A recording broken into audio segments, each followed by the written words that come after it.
Bonsoir sur Radio PRD. Cette fois-ci, nous abordons un atelier sur les forums fantasy. Nous sommes aujourd'hui en compagnie de Aura, Bonsoir. qui est fondatrice des Chroniques d'Arven, de Limon Tart, Bonsoir. qui est aussi dans le staff de Chroniques d'Arven, et donc Odaya Ochaven, qui est fondatrice du Monde d'Arenaria. Bonsoir. Pour notre première partie, nous allons aborder d'abord un petit peu qu'est-ce que la fantasy. Bon, déjà, qu'est-ce qu'on peut définir par être la fantasy? C'est un genre que vous dites fantasy, vous avez pensé surtout au Seigneur des Anneaux, vu que c'est vraiment l'œuvre de fantasy la plus connue. Mais on va dire c'est concentré sur le merveilleux et le rêve, donc qui sont à la base du récit. Donc c'est un monde où les règles de notre univers n'existent pas forcément. C'est aussi un genre qui va souvent s'inspirer des légendes, d'un folklore. Donc par exemple, on a l'anneau des Nibelungen pour le Seigneur des Anneaux, mais c'est pas toujours ancré dans la magie. Donc il y a des fantaisies qui sont beaucoup plus réalistes. Je pense notamment aux œuvres de Robin Hobb, qui seront peut-être plus ancrées dans un réel, même s'il y a des éléments magiques. Mais en fait, ce sont toujours des univers autres qui sont pas ancrés dans notre histoire, dans notre chronologie. Donc, ils vont être issus de l'imagination d'une autre personne, peu importe l'espace-temps. Mais aussi, il y a un petit peu des petites exceptions. On peut parler des chroniques de Shannara, qui déroulent dans notre monde, mais des années plus tard.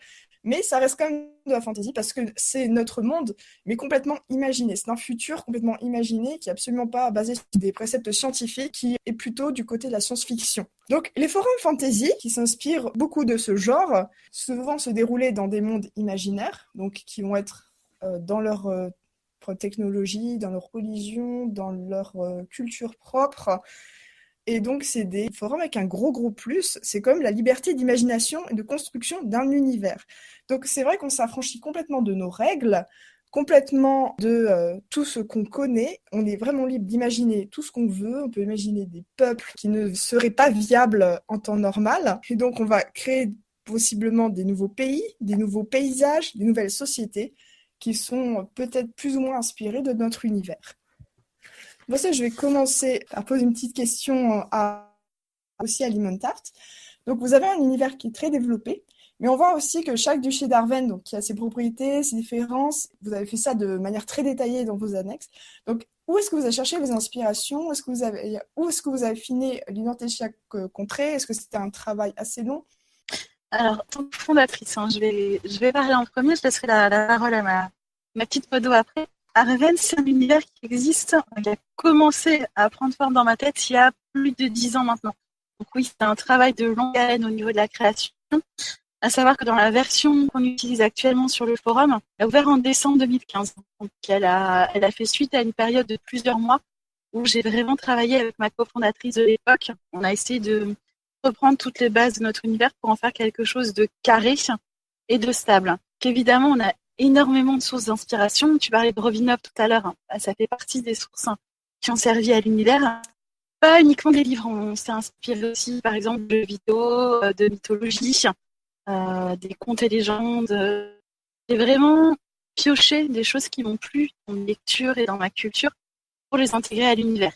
Oui, ça a été long, mais je pense que la partie la plus compliquée a été de faire en sorte que tout fonctionne bien, ensemble en fait. Ça fasse pas un patchwork confus, mais que ce soit harmonieux. Et les montages ont aidé à ça, puisque pour notre version d'anniversaire, il y a 8 mois de ça, on a créé les annexes dont tu parlais tout à l'heure, les annexes détaillées sur tous nos duchés. Et là, ça a été un travail très dense, puisqu'il a fallu que ma co-admin, Modot, s'approprie ce que j'avais créé. Ça n'a pas dû être facile pour elle. Limon Tart, si j'avais... Oui, du coup, je vais rebondir là-dessus parce qu'effectivement, c'est tout un univers complexe, détaillé, vraiment complet qui a été créé en amont. Et quand on rejoint le staff d'un forum pareil, au début, c'est difficile d'y mettre un peu sa patte, forcément. Surtout que, comme elle a dit, ça fait 10 ans qu'elle y pense, qu'elle le construit. Donc, au début, c'est vraiment pas simple, mais on a pu vraiment, grâce à ces annexes, on a travaillé tout ensemble, un peu chacune nos idées, et vraiment travailler dessus, à débattre ensemble de ce qu'on peut ajouter, pour faire de cet univers quelque chose de vraiment cohérent. Et c'est sûrement pour ça qu'on a pris ce parti de faire autant d'annexes. C'est vraiment pour que cet univers soit posé et qu'on puisse vraiment évoluer dedans parce qu'il est bien détaillé et bien complet. D'accord. Et effectivement, c'est quelque chose qui me semble assez important pour l'univers fantasy, d'autant plus que vous quelque chose de complètement inventé. Après, c'est vrai que vous êtes resté quand même sur des choses assez réalistes, c'est quand même un univers assez médiéval, enfin ce que j'ai pu lire. Oh, oui, c'est du médiéval. Disons qu'on pas tout l'aspect race particulière. On a juste des dragons et des griffons, mais qui ne sont pas jouables. Donc on n'a pas tous les soucis que peuvent avoir les forums qui ont par exemple des elfes ou des nains ou des fées ou des licornes, ce genre de choses. Alors que par exemple, Odaya, toi tu as pris le parti de carrément inventer tes propres races, donc avec leurs propres spécificités. Donc je vois que tu as quand même laissé beaucoup voguer ton imagination. Donc même si on peut recouper avec des créatures légendaires qui sont déjà existantes, par exemple tu as les Cécélies qui ressemblent beaucoup aux sirènes, les Dryas qui sont un peuple ailé comme les anges. Donc tu as vraiment imposé ta propre patte.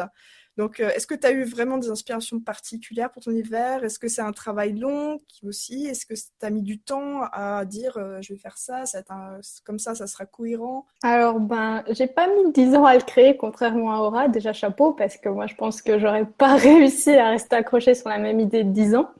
Donc, déjà, Je bravo. pense que tu te sous-estimes. Et niveau des inspirations, je vais pas dire que oui, j'ai pris un univers vraiment particulier parce que c'est pas le cas. Il y a évidemment mes lectures qui m'ont inspirée. Je pense à Robin Hobb, je pense à Pierre Bottero qui reste mon auteur fantasy préféré. Je pense que, c'est un peu tout. C'est mon quotidien, c'est parfois des comportements. Alors, faut savoir que je suis kiné, étudiante kiné, donc je regarde toujours comment les gens se comportent, se tiennent.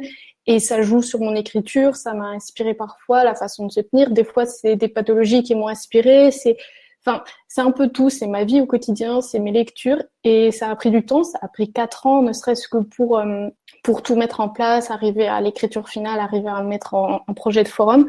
Et sachant que sur mon forum, il n'y a pas la moitié de ce que j'ai dans ma tête, ce que j'ai déjà écrit, parce que j'ai voulu faire simple. Donc ouais, ça a mis du temps et puis j'ai certes pris des bases, mais j'ai quand même voulu partir d'une base, faire quelque chose qui m'appartenait et qu'on retrouvait pas ailleurs au final à la fin, quoi. Est-ce que vous pensez qu'effectivement la création d'un univers fantasy est un travail plutôt personnel, on va dire, dans le sens où quand même moi qui ai créé des univers fantasy, pas forcément pour du forum, c'est quand même des choses qu'on peut de notre être, de nos sources, en fait, des choses avec lesquelles on a grandi. Donc, est-ce que vous pensez que c'est vraiment, vraiment le cas de ce genre, en fait? Quand on crée un forum fantasy, on met beaucoup de soi.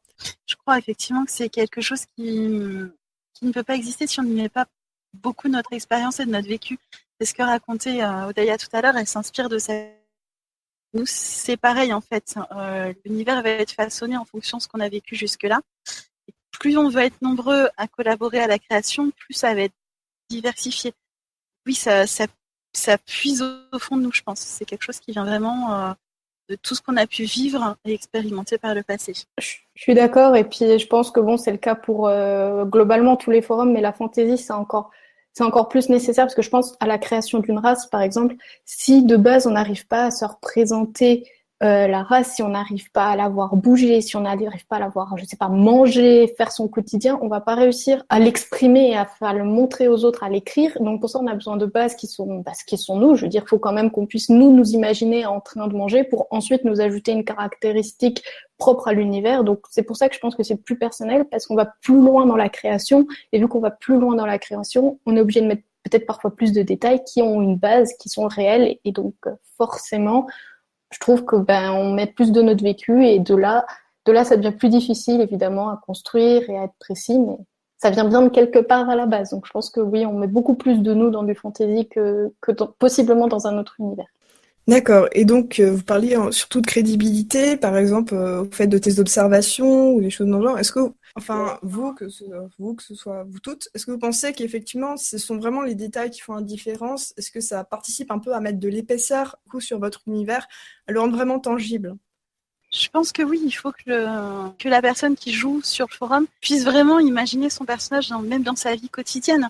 La moindre action doit être crédible pour lui, sinon forcément au niveau du RP, ça se ressentir, ce sera pas raccord avec l'univers. Plus il y aura de détails et d'éléments qui vont lui permettre de s'imaginer la vie dans nos univers, plus ce sera simple pour lui d'y évoluer et éventuellement d'y apporter sa touche personnelle. Je pense que c'est vraiment important d'avoir cette densité du contenu. Je sais pas ce que t'en penses, d'ailleurs.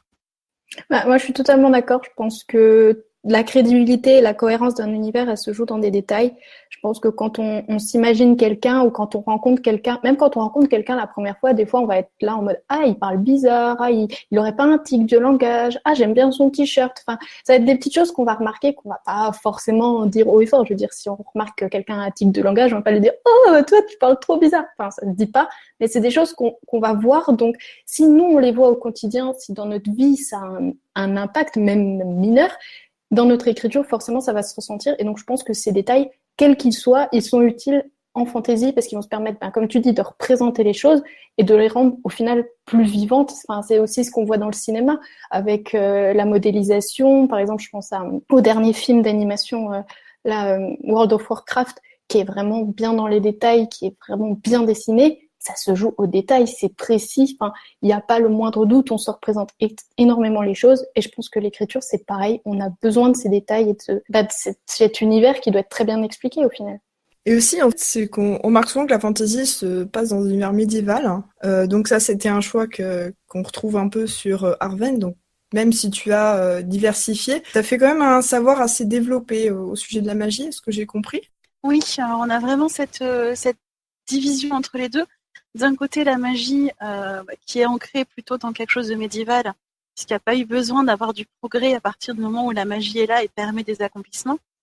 Et en face de ça, on a toute une partie du continent qui a été obligée de progresser scientifiquement, puisqu'elle ne disposait pas de la magie pour faciliter sa vie quotidienne. On a vraiment tenté de faire en sorte que le progrès technique soit à peu près limité, que ce soit équivalent avec ce que permet la magie, en fait, pour qu'on ait un équilibre entre les deux. Effectivement, on a une partie un peu plus avancée, mais ça reste quand même un univers médiéval. Alors que toi, Daya, tu as fait un peu le choix inverse, c'est que la magie et la technologie fonctionnent ensemble sur Arenaria. Donc tu as mis plutôt une esthétique steampunk, donc un vrai mélange d'époques. Donc c'est vraiment l'originalité de ton univers et ça fait tout son charme. Moi, c'est un choix évident parce que, en tant que grande fan d'Harry Potter, on sait tous que la magie et la science, parfois, c'est pas ça. Et j'avais envie d'un univers où justement on casse les codes et où l'un ne peut pas forcément marcher sans l'autre. Donc, comme sur Arwen, j'ai des technologies qui parfois sont plus avancées et qui ne marchent pas avec la magie, ou j'ai la magie qui est plus avancée. Je pense par exemple à la magie de combat ou à la magie de défense. La magie, c'est spécialisé dans diverses classes, c'est-à-dire que quelqu'un qui soigne ne peut pas attaquer, ne peut pas non plus défendre. Quelqu'un qui attaque ne fait que attaquer. Et quelqu'un qui va se servir de sa magie au quotidien, je sais pas, pour faire ses tâches ménagères, ne saura faire que ça. À l'inverse, la technologie, elle s'est développée dans tous les domaines, mais parfois, elle a besoin de la magie, enfin de la technologie a besoin de la magie pour fonctionner. Je pense à l'électricité. L'électricité, par exemple, c'est un matériau très bizarre, très novateur qui a été mis dans les maisons.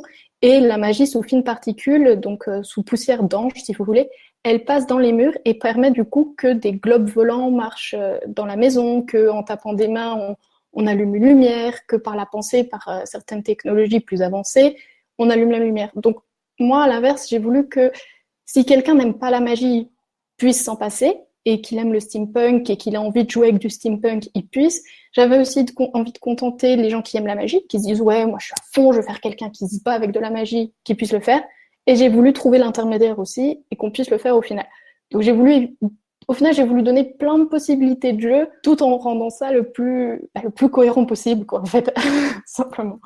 Et donc, penses-tu qu'en fait, il faudrait encourager l'univers que le medieval fantasy, parce que c'est vrai que c'est l'univers que j'ai plus vu en parcourant un peu les forums, les publicités, etc.